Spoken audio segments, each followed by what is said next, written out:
नमस्कार मंडळी, तुमचं सुनंदा किचन मध्ये स्वागत आहे। चला तर आज आपण चमचमीत आणि झणझणीत अशी शेवभाजी बनवणार आहोत। चला तर आता आपण बनवायला सुरुवात करूया।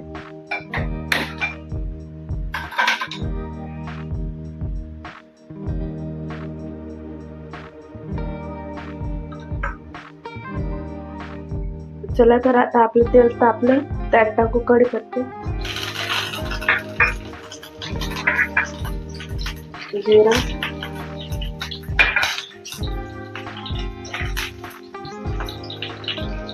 मग टाकू लसूण, बारीक ठेचलेला लसूण। आता कांदे टाकू, बारीक चिरलेला कांदा,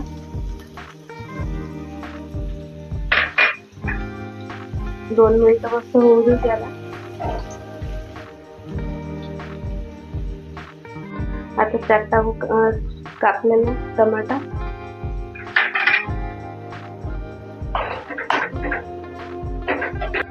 मस्त असं कांदा आणि टमाटर लालसर होईपर्यंत 5 मिनिटापर्यंत थांबायचं आपण।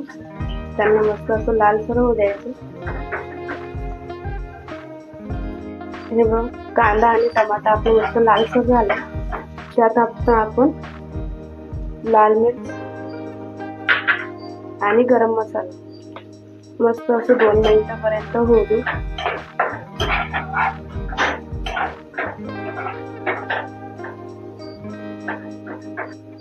आणि थोडं त्याच्यात पाणी ऍड करू आपण, एकदम थोडं।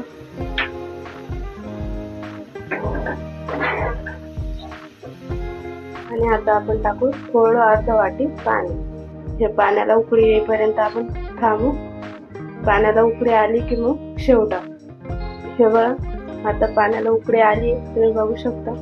आता आपण त्यात शेव टाकू आणि फक्त 2 मिनिट पर्यंत होऊ दे।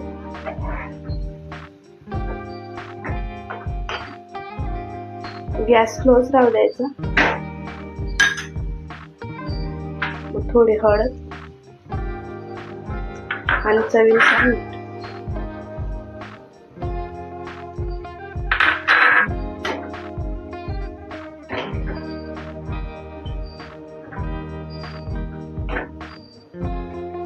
तेव्हा किती मस्त अशी आपली शेवची भाजी तयार आहे।